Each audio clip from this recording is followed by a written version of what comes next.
ისინი ამ სპექტაკლში იმდენად დამაჯერებლად თამაშობენ, რომ ალბათ ძალიან გაგიჭირდებათ მათ პროფესიონალიზმში ეჭვი შეიტანოთ.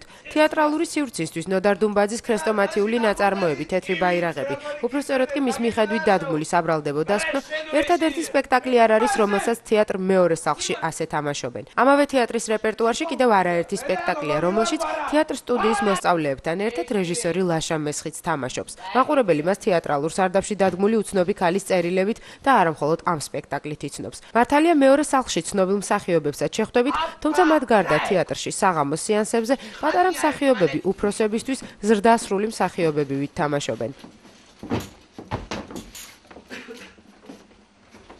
მე თქვენი ახალი ზედამხედველი ვარ. 1 2 3 4 5 6 7 8 9. მამასაღლისი რომელია? მე ახლა ვარ. გვარი. გოგოი. სახელი. ჭიჭიგო. გვარი. ხომოახსენე უბრალოდ გოგოლი თქვა. წერში ამოგატო. ხეს ვერ წამწამ ძისი მადიცემულო. ნამდვილად გოგოლი ახლა ვარ აღი. ჩვენ დაახლოებით 11 სპექტაკლი გვაქვს და შაბათ-კვირავს თამაშობთ ბავშვებისთვის, ხოლო საღამოს ჩვეულებრივად, როგორც სარდაფის თეატრი, როგორც თავისუფალ თეატრში, გვაქვს ჩვეულებრივი სპექტაკლები, საბრალდებო დასკვნა, შუაზე გაყოფილი ცრემლი, უცნობი ქალის წერილი. მეორე სახლის ისტორია 1997 წელს საბავშვო სტუდიის დაარსებით დაიწყო, რომელიც რეჟისორმა ლაშა მესხმა და პროდიუსერმა როლანდ ქარდავამ ჩამოაყალიბეს. მოგვიანებით კი ამ ყველაფერმა უკვე ასეთი თეატრის სახე მიიღო. აქვე ფუნქციონირებს თეატრ სტუდია, რომლის მოსწავლეები ან კურსდამთავრებულები უკვე სცენაზე დგანან. როგორც ირკვევა, დღეს მეორე სახლი 50-ზე მეტ სხვადასხვა ასაკის ბავშვს აერთიანებს. მათგან უფროსები საღამოს სპექტაკლებზე არიან დაკავებული, უმცროსები კი დღის სეანსებზე. მოკლედ მეორე სახლს უკვე აქვს თავისი რეპერტუარი, თანაც საინტერესო. ეს შეფასება გადამეტებულად ნამდვილად არ მოგეჩვენებათ, როდესაც არა მხოლოდ ნოდარ დუმბაძის ნაწარმოების სასცენო ვერსიებს, არამედ სხვა ავტორების პიესების მიხედვით დადგმულ სპექტაკლებსაც ნახავთ. სწორედ აქ, ამ თეატრში, რომელიც მისმა დამფუძნებლებმა ააშენეს. ამბობენ, რომ ამავე თეატრ სტუდიის მოსწავლეებსაც აქვთ ამაში სერიოზული როლი. 7 წელია აქ ვარ, დათამაშები მაქვს ერთი 400-მდე სპექტაკლი. თავიდან საერთოდ რო ჩამოვიდი, არც მეგონა საერთოდ აქედან რა გამოვიდა და იმიტომ ნაგავი ყველგან ყველაფერი და მუშებიც მეტნაკლებად სულ ჩვენი ხელით გავაკეთეთ ეს, რასაც უყურებთ. ლიმონოსთან ვაშობდა. ძალიან ძნელი არის გარდაქმნა იმ პიროვნებად.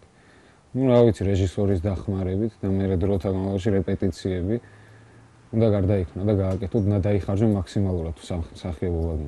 თავიდან მაგიდასთან უწყებთ მუშაობას, ვამუშავებთ როლს, კარგად რომ დავამუშავოთ, შემდეგ გავდივართ სცენაზე და იქ უკვე მოქმედებაში ვცდილობთ შევასრულოთ ჩვენი როლი.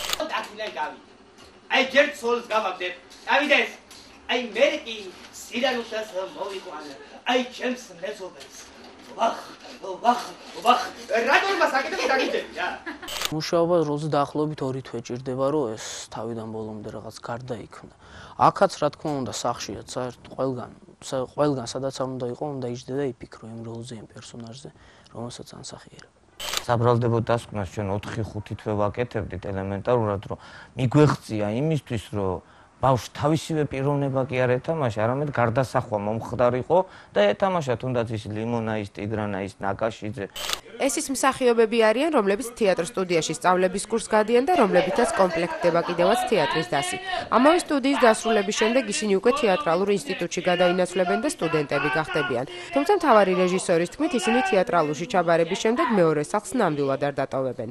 თუ ბატონი ლაშა და მე ჩავთვლით, რომ ეს ბავშვი შეიძლება თეატრის დასში გადამოვიდეს, ის უკვე ირიცხება თეატრის დასში.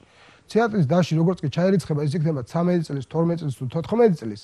არიან ახლა დასში 17 წელს ამთავრებენ და აბარებენ თეატრალურ ინსტიტუტში. ეს დასი უკვე საღამოს სპექტაკლებისთვის იწყებს ზადებას. უფროსი მაყურებლის გარდა თეატრ მეორე სახლში ყველაზე პატარებისთვისაც ზრუნავენ. თანაც მათივე ასაკის მსახიობები, რომლებიც ძირითადად ხალხურ ზღაპრებში თამაშობენ იმ როლებს, რომელთა მეშვეობითაც მაყურებელი საერთოდ თეატრის აღქმას იწყებს. მეორე სახლში პატარა მაყურებლისთვის არა მხოლოდ რწყილი და ჭიანჭველა და წუნა და წრუწუნა აქვს მომზადებული, არამედ სხვა ცნობილი ქართული ზღაპრების სასცენო ვერსიებიც. მოკლედ დღის განმავლობაში თეატრი განსხვავებულ სპექტაკლებს ორჯერ წარმოადგენს.